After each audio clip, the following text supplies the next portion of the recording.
Third party. That's because it's live streaming on YouTube right now. Got it. Thank you. Would it be helpful if I log down also? I'm gonna co-host Cynthia right now. Okay. Mark Holtzen. Why did you join our meeting? I'm sorry. I did not send you the link. Did someone invite him to the meeting? Travis Thompson forwarded it to me. Okay, perfect. Thank you so much. Sorry, that was awkward. We're gonna be so good at this in 10 years.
So someone listed as Zoom user, could you please give me your name?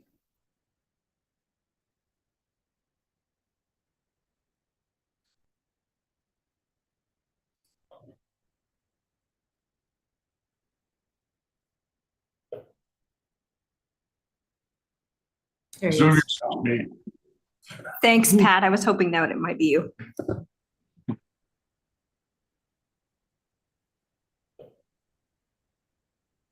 So we're waiting for Brian and Dale. Yeah, so I did talk to Brian. He had, his wife had a dead car battery out in the driveway during the last meeting, so he is fully planning to join this one. Something we can all relate to.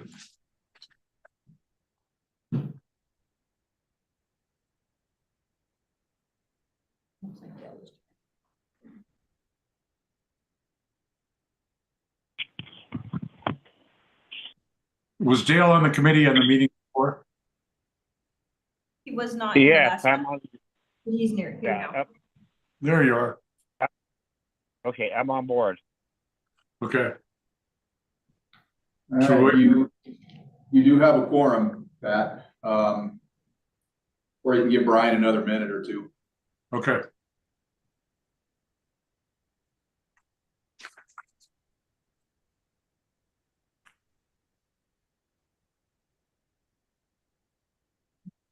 Brian Patton, are you going to do the Lemhi River or the city of Hagerman? I am. Okay.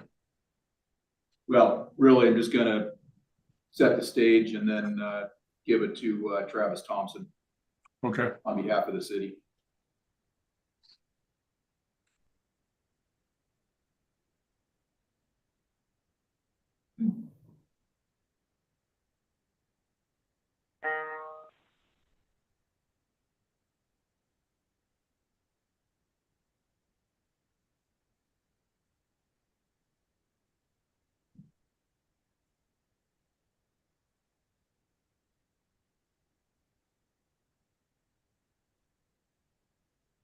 Pat, I'm thinking maybe it's a couple minutes past the hour. So let's go ahead and get started. This is the meeting of the Streamflow Enhancement and Minimum Streamflow Committee, meeting number 2-23. Introduction to attendance, Pat McMahon, Chairman. I see Dean Stevenson.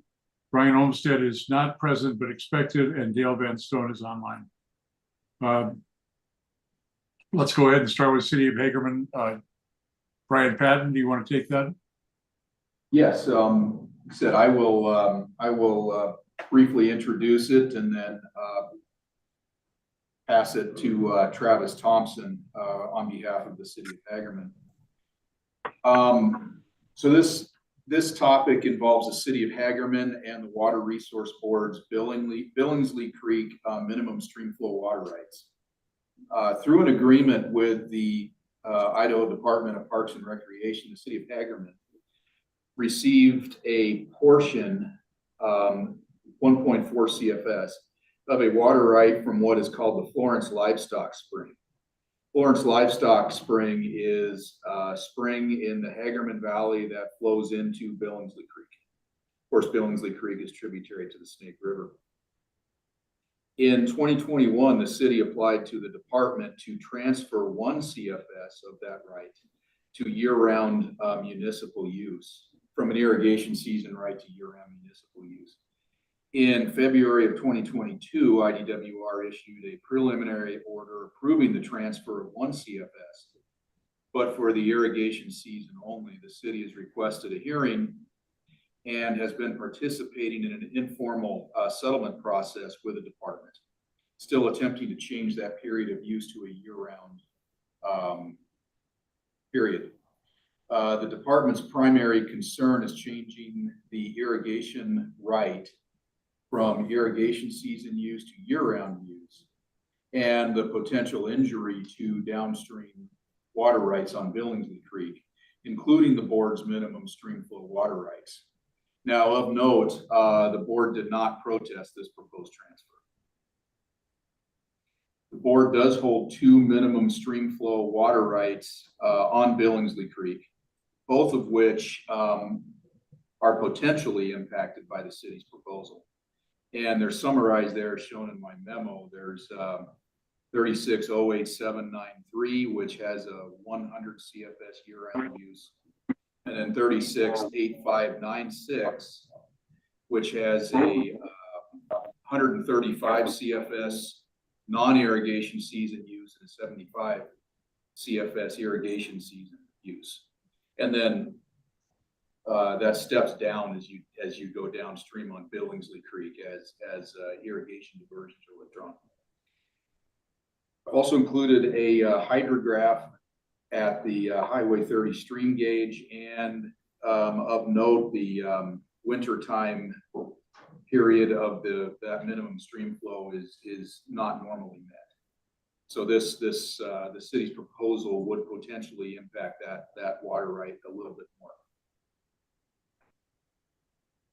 So the city's proposal would reduce flows in Billingsley Creek used to meet the minimum stream flow rights by 1 CFS or up to 1 CFS in the winter. Their proposal would also potentially reduce irrigation season diversions by 0.4 CFS, leaving that amount in the stream. Now, in all fairness, there's downstream irrigation diversion. So how much of that 0.4 CFS would make it all the way through the stream is uncertain. As the city goes through its process with IDWR, they would like to ensure that the board does not oppose their proposed transfer. And in fact, the board did not protest this transfer application. And I think the city would also probably appreciate the board's support. So with that, I'm going to pass the baton over to Travis Thompson. And I think he has some other folks on the call as well to help him out here.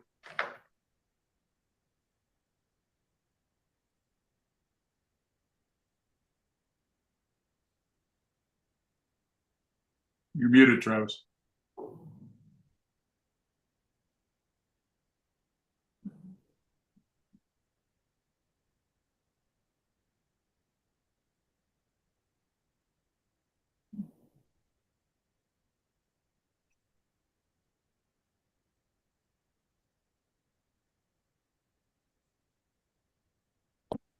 Can you hear me now, Mr. Chairman? Yes.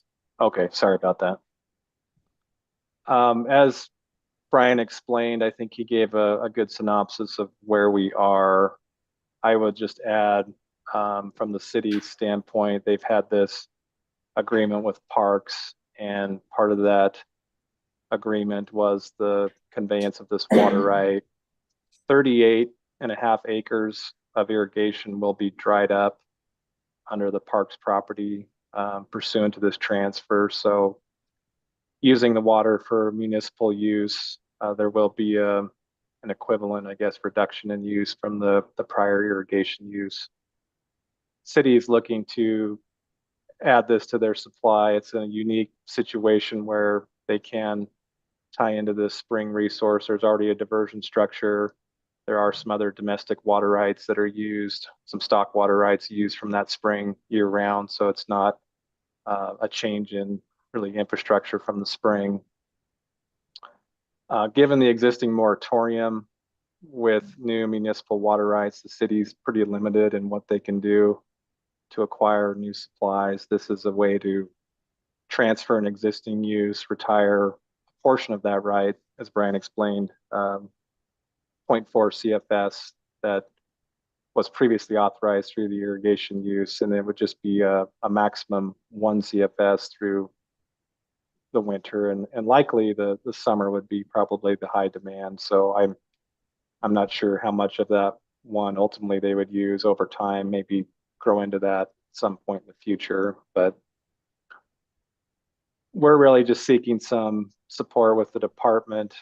This idea you can see on the minimum stream flow graph that the supply is not there currently. I think typically that right is not met. So any additional use during the winter, the department would say that's a per se injury. We can't approve this permit because of that. So looking at the trade-off, I guess, increasing potential flows in the summer, reducing that consumptive use from the parks property in the summer, do we see some, I guess, trade-off that would benefit the board's water rights at that time when Billingsley Creek flows are typically at their lowest.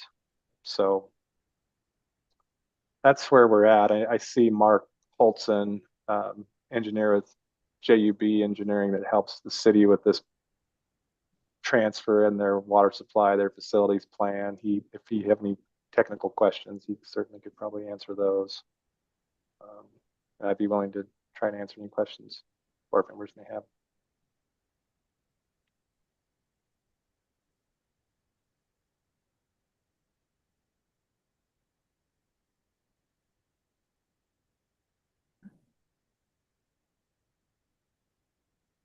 I guess what comes to my mind is the significance of the trade-off in the 0.04 for the summertime flows when it's really needed versus the wintertime minimum stream flow. It seems like a good situation to me. I don't know if anyone has any other thoughts. Mr. Chairman, this is Brian. So I met with Travis and the Hagerman folks and the engineers, and I really like this proposal. I fished in Billingsley Creek for a long time, but not much recently. But the critical time for those fish is in the summertime when the temperatures get too high and the vegetation gets too thick, and so this reduction in irrigation in the summer is going to be very valuable. And typically in the winter, that stream flows pretty darn clear and cold, and fish have no problem. So from a fishery standpoint, I think it's a real big win for us.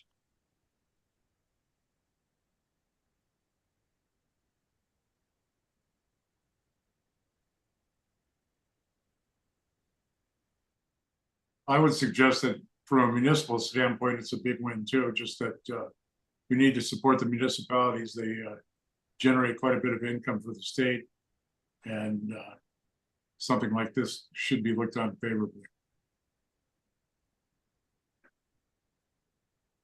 Kind of a municipal perspective. I might add one more point, Mr. Chairman. Apologize.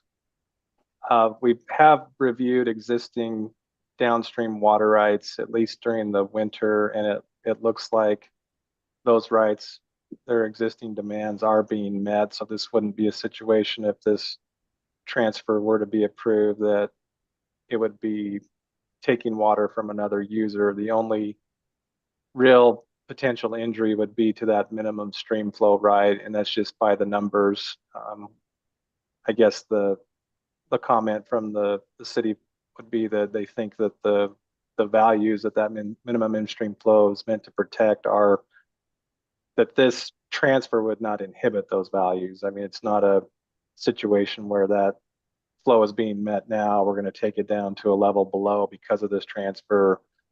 Brian's graph shows where it can be met when it hasn't been met, and if it's just an additional amount in that reach where I don't know if you could measure the difference at the Highway 30 gauge, but I know it's important for that city. That winter use is pretty critical for their future water supply plans, and unless they're able to go, I guess, purchase an existing groundwater right somewhere, they're pretty limited on what they can and can't do to find additional supplies. And this spring source is a viable new supply that already has a diversion structure and can be incorporated into the city's system.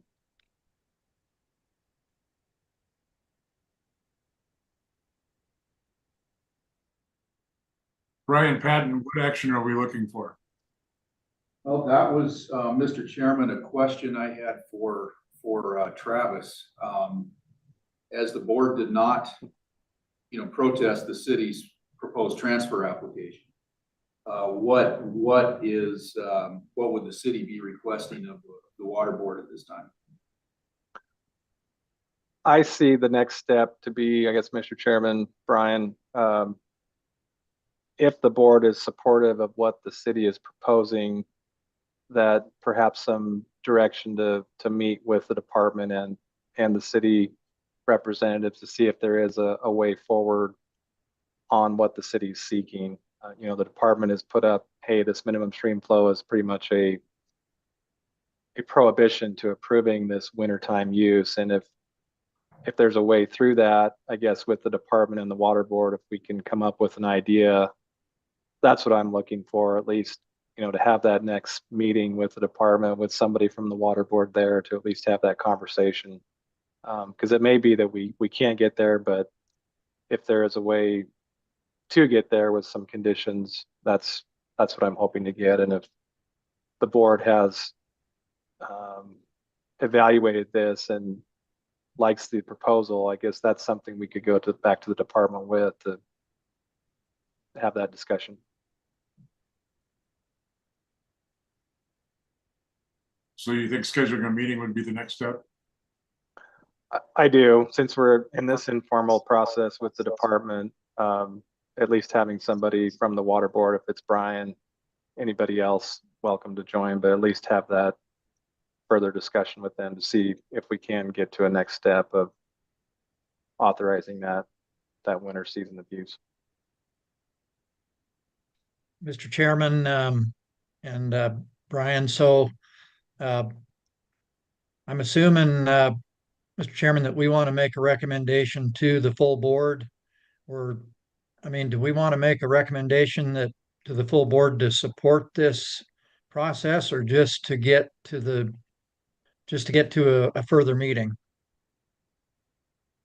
I don't know how to make the motion, I guess. Pat, this is Jeff. I would suggest that maybe the step would be is for this committee to ask staff to go with the applicant, with Travis and whoever he's taking, and meet with department personnel and express an interest by the board to allow this transfer to occur, and find out what we need to do, and then come back with a report to the full board. Thank you, Jeff. Mr. Chairman, I would make that motion then that we assign staff to start working with Travis on this application, and then I think we go to the full board also in January and see if we can't get them to get a full board recommendation that we do wish that they can work with the applicants on this, get this accomplished. Okay, I've got a motion. Is there a second?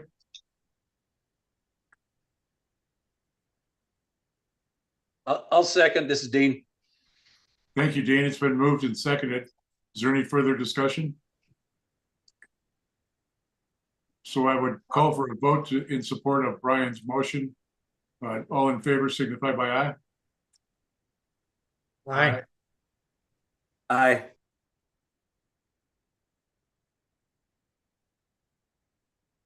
Is that everybody? Might call for any opposed. What's that? You may ask if anybody's opposed, Mr. Chairman. Oh, anybody opposed? Sorry. I didn't hear from Dale.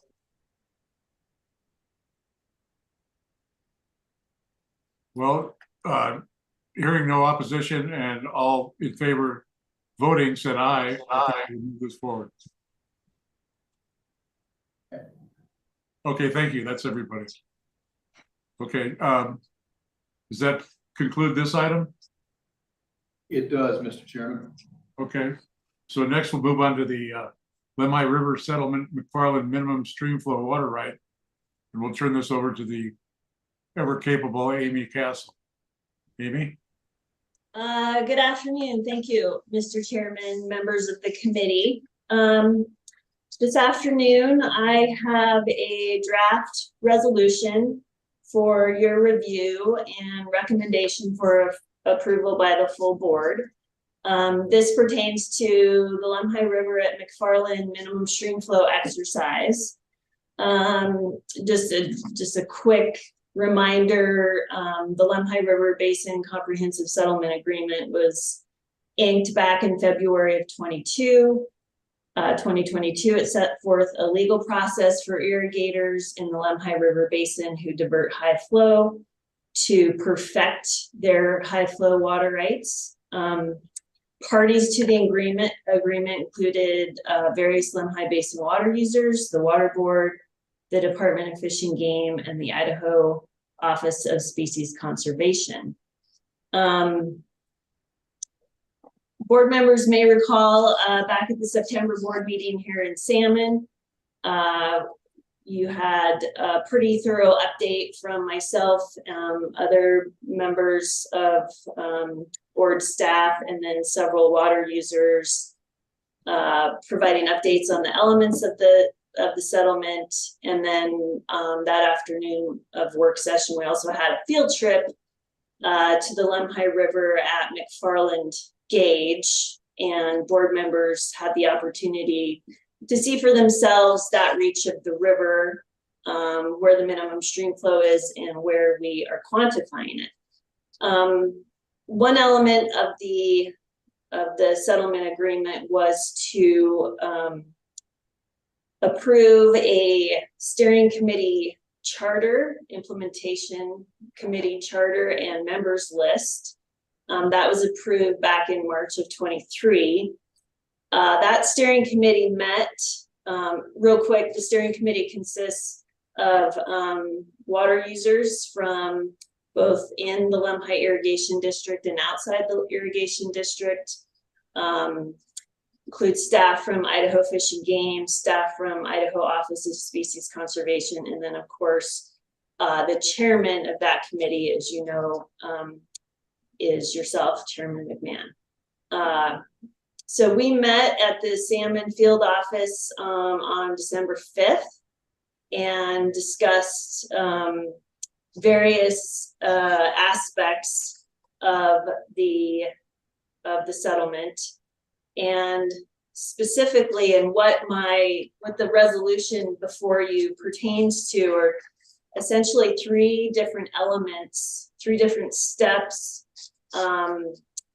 the steering committee thinks are important to take before the board exercises the McFarland minimum stream flow. You may recall during my update, you learned that the McFarland exercise in 2023 was canceled due to concerns over potential higher flows and potential flooding.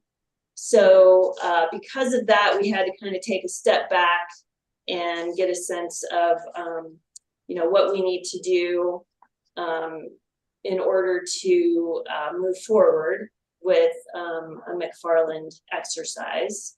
So there's three aspects I'd like you to consider today and that are really the crux of the resolution. So the first thing is the Streamflow maintenance water rights have a due date. The applications have a due date of July 1st of 2024. So this coming summer. So those will not be permitted until some period of time after that due date, and when the department has the chance to review all those and issue permits. So that is one step that needs to be completed. The second step is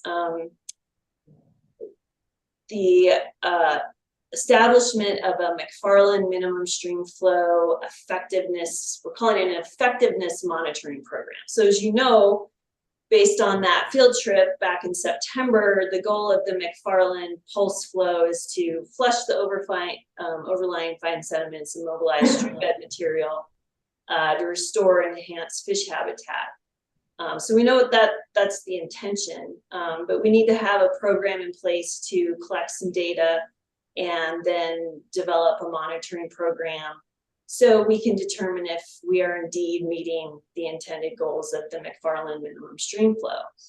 And then finally, the third step is, again, due to that canceled 2023 exercise, it became clear that it's important to have a better understanding of this increased flow during the exercise and potential effects.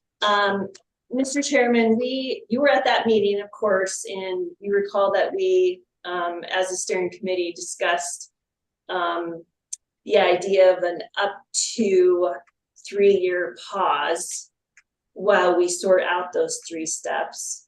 In the resolution, the draft resolution I have before you today, I don't really, it's not explicitly written, that 3-year pause.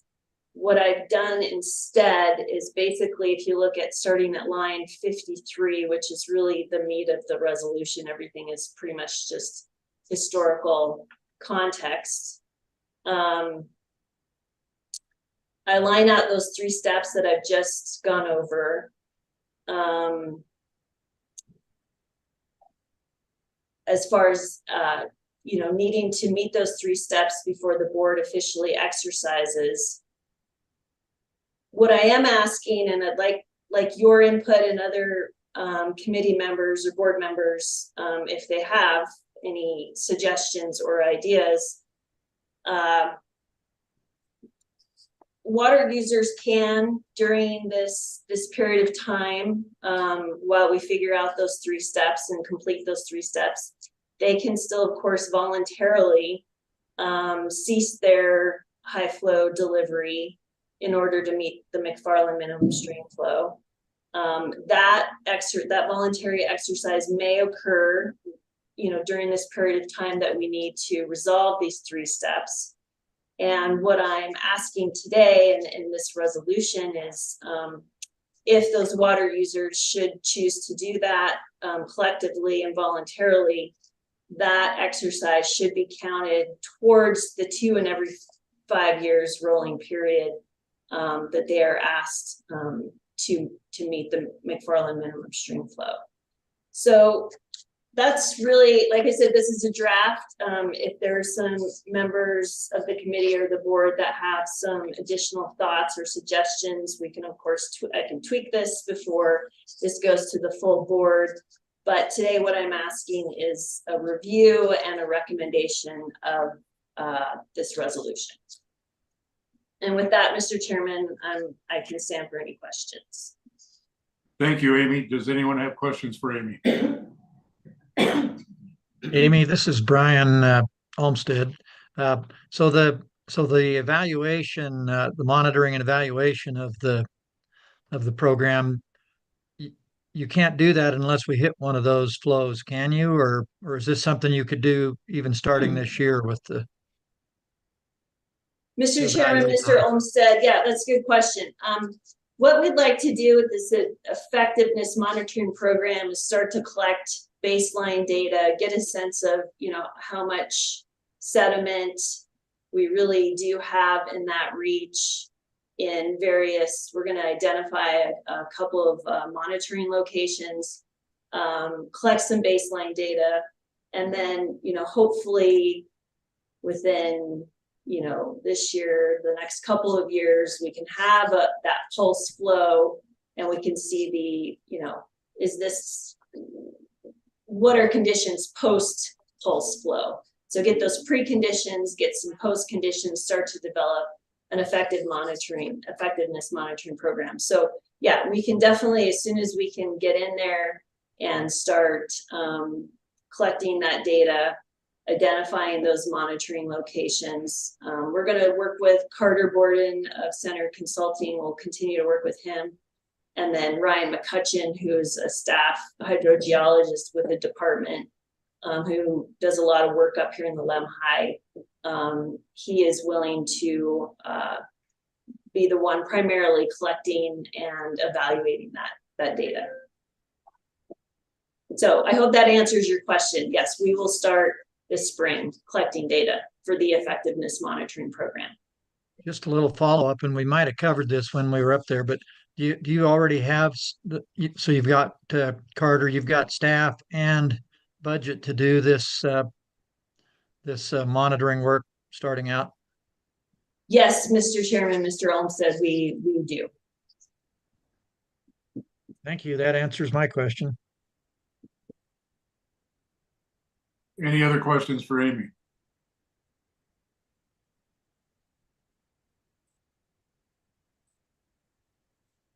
So Mr. Chairman, Brian, again, are we ready for a motion then to send a due pass recommendation to the full board on this resolution?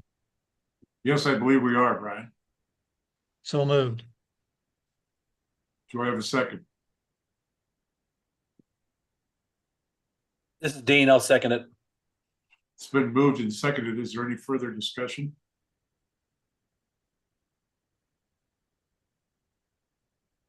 Hearing none, I'll call for the vote. All in favor, aye. Aye. Aye. Aye.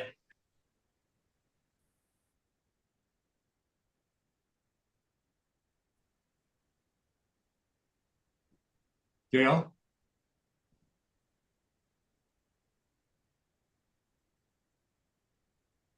Is there any opposed?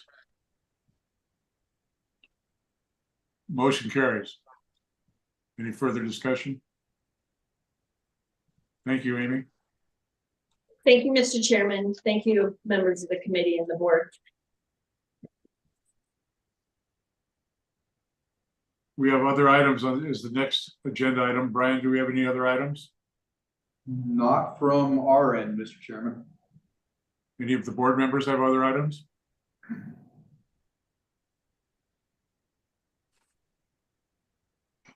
Mr. Chairman, this is Dean. I don't. Thank you, Dean. Ryan O's good. Okay. Then I guess we can adjourn. Is that a vote or is that just an adjournment? Yeah. It would be best if somebody made a motion, yeah. This is Dean. I'll make a motion that we adjourn. Second. Moved Brian. and seconded. Is there any further discussion? All in favor for adjournment signify by aye. Aye. Aye. Opposed, same sign. We're adjourned. Thanks, everybody. Thank you. Thank you. Thanks, Amy. Better than the last one. Merry Christmas, everybody. Yeah. Happy You too. holiday. Yes, we'll see you all next year. Yes, you will.